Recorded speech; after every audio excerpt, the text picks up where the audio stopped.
La liturgie d'aujourd'hui nous invite à être heureux du bien qui se fait, quelle que soit la personne qui le fait, à nous émerveiller face au bien qui se fait dans le monde, sans envie, sans jalousie et sans chercher à tuer ce bien-là. Nous voyons évidemment dans la première lecture de ce dimanche, l'esprit qui descend sur les 70 anciens, l'esprit qui quitte Moïse et qui se pose sur les 70 anciens, qui prophétise, mais ne prophétise pas pendant longtemps. Entre-temps, il y a Eldad et Médad qui ne se trouvaient pas sous la tente de la convention, sous la tente de la réunion, mais eux aussi reçurent cet esprit qui descendit sur eux et se mirent à prophétiser en dehors de la tente. Alors des gens reportèrent à Moïse que deux personnes qui ne se trouvaient pas sous la tente de la réunion, sous la tente de la convention, se mirent aussi à prophétiser. Et Josué, entendant cela, se rapproche de Moïse pour reprocher à Moïse cela. Il faudrait qu'on empêche à ces gens-là de prophétiser parce qu'ils ne font pas partie de nôtre. Josué, c'était l'auxiliaire de Moïse, on peut dire un disciple de Moïse. Mais Moïse lui reprocha sa jalousie. Pourquoi ne veux-tu pas que les autres puissent prophétiser? L'Esprit Saint n'est pas toujours conventionnel. L'Esprit Saint ne peut pas être étouffé. L'Esprit Saint n'est pas réservé. Ce n'est pas un apanage d'une poignée de personnes, mais l'Esprit peut se reposer sur n'importe qui, même sur les personnes les plus douteuses, même sur les personnes dont on a moins confiance. L'Esprit peut parler à travers ces personnes et peut agir à travers ces personnes. Ce qui est important, c'est le bien qui se fait. Qui fait le bien se présente déjà comme instrument de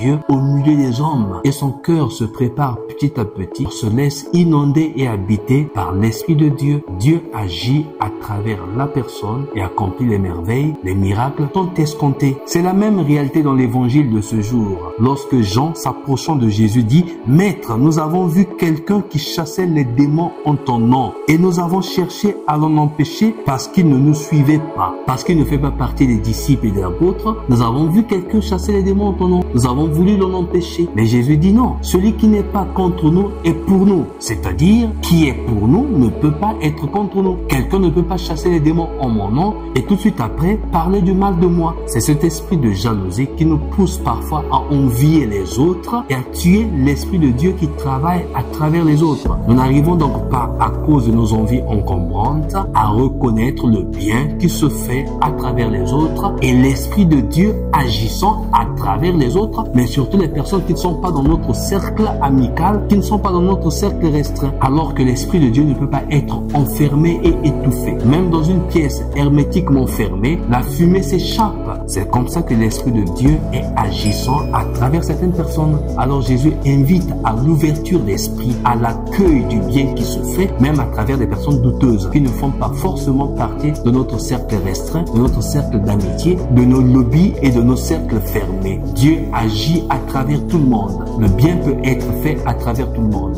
pourvu que nous nous ouvrions à cet esprit de Dieu agissant afin que nous soyons instruments de son amour au milieu des hommes et des femmes de notre temps. Beaucoup de clameurs et de cris de tristesse se lèvent par-ci par-là dans notre monde. Notre monde est en train de bouillonner. L'Église est secouée et on ne sait pas à quel se nous vouer. Nous avons besoin des hommes et des femmes cohérents, sincères, ouverts à l'esprit, qui se prêtent à l'esprit de Dieu, malléable, afin que le bien se fasse et que le mal soit étouffé, sinon l'éradiquer. Le monde ne changera que si toi tu changes et moi je change. Le mal que nous voyons à l'extérieur de nous, dans le monde, le mal que nous décrions et que nous condamnons, c'est un mal qui sommeille en chacun et chacune de nous, qui bouillonne aussi en chacun et chacune de nous, et ce mal s'extériorise à travers des comportements débordants. Afin que le bien se fasse, il faudrait que chacun et chacune de nous prenne conscience de sa responsabilité en Église et en société, en commençant par son petit monde extérieur et petit à petit irradier ce bien qui deviendra contagieux et qui touchera les cœurs des femmes et des hommes de notre temps. Et Saint Jacques, dans la deuxième lecture de ce jour, en condamnant les riches qui spolient les pauvres,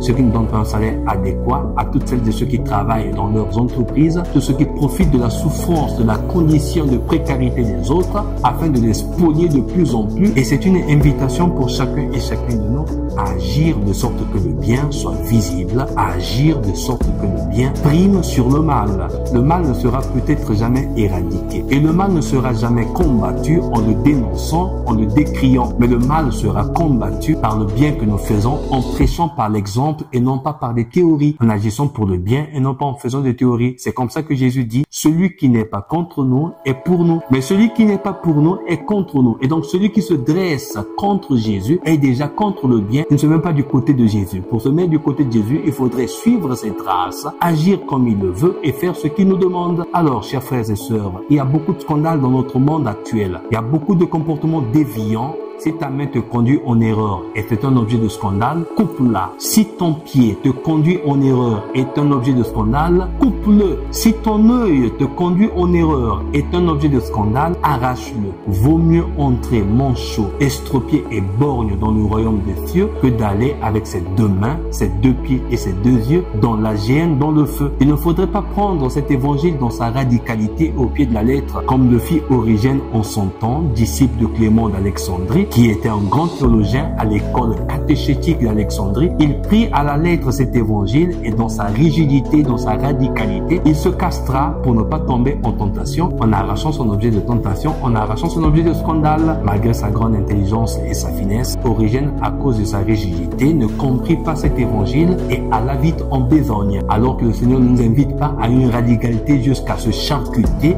mais à tailler et à charcuter des comportements déviants, des comportements scandaleux qui nous empêchent à faire le bien et à voir le bien à travers les autres. Alors, chers frères et sœurs, mettons-nous en toute objectivité sur la logique de cet évangile afin de nous tailler sur mesure de ce que nous demande le Christ et de nous mettre au pas, d'agir dans le sens du bien afin que le bien rayonne dans notre monde qui en a tant besoin. Priez pour moi comme je prie pour vous. Que Dieu vous bénisse. Abbé Stephen Yanil Nkodia, serviteur inutile.